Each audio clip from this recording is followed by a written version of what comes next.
Hello.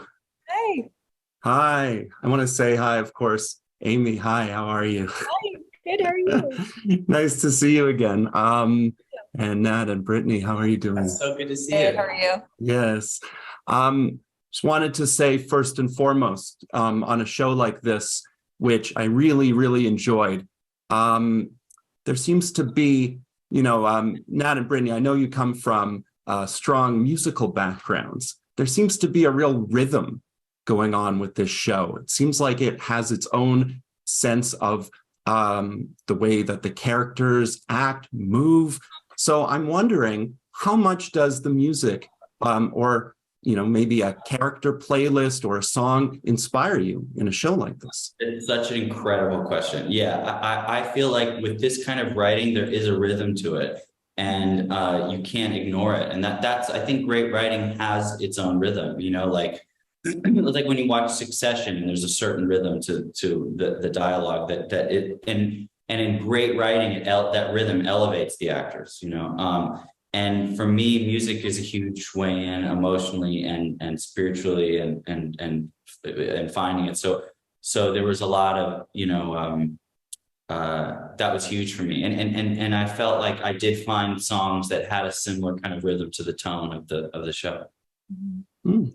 And I think music can be very intuitive, and I think that the show, in ways, felt intuitive, at least for the characters and what they were going through, and scenes, and kind of the natural chemistry that we all had with one another.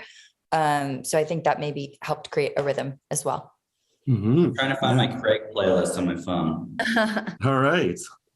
You guys keep talking. I'm gonna find it. Yeah. Amy, I want to bring you in just to let you know, obviously coming off of what we were talking about with the menu and how you are sort of acting in that. In this, I don't recognize you. Again, it's stillness. It's stillness instead of the move. It's something very flat in your delivery. How do you get into that headspace?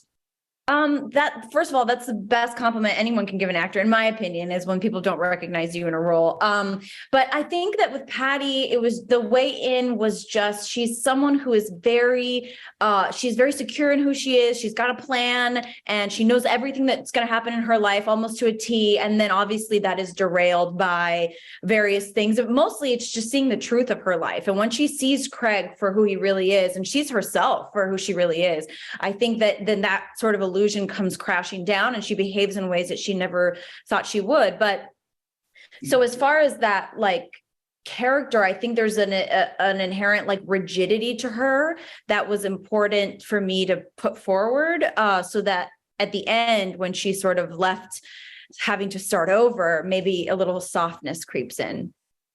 Mm-hmm. Brittany, I'll take it back to you just for, I want to bring in sort of evolution of roles. Shout out to Little Voice, White Lotus, just got back from Sundance, 2 movies coming out. I think Oregon, you shot in Oregon back to back. This one this show feels like it right in the middle there. And your performance is very transformative, wise. I really like what you have sort of going on with your arc in this. And again, like I had said with Amy, don't recognize you.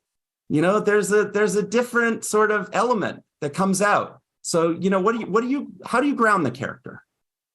Oh, I feel like Elaine, how did I ground her? I think that she was constantly buzzing on the inside and then trying to stay calm on the outside. So I think the objective for her all the time was just to figure out solutions consistently and put out fires, be able to try to make everybody happy while also kind of being conflicted herself, because there is something that Patoff is bringing to the table for her, and just kind of sticking to the intention. I think all of us, I think it's an actor's job to stick to the intention, and it's just fun to play an adult. I know Little Voice I played an adult, but there's a lot of times where, but thank you. Now, I want to get into, again, previous roles. Joe versus Carole and your performance in that. Extremely transformative again. Here, I'm not quite sure. With Craig, it's kind of I don't know, I don't want to say a jerk, just some element of you that you know, you stand out a little bit differently than I've seen you before. Did you happen to find playlist? Have you got a song? I did. I got the playlist. Oh my God, there's so many good ones. Okay, so it starts off with So Good at Being in Trouble, Unknown Mortal Orchestra. Then True Blue, Rod Stewart. Here we go.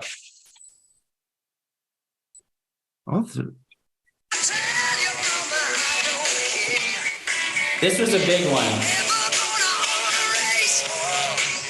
That's a good one. I don't know if you guys can hear it, but Yeah, that's we hear.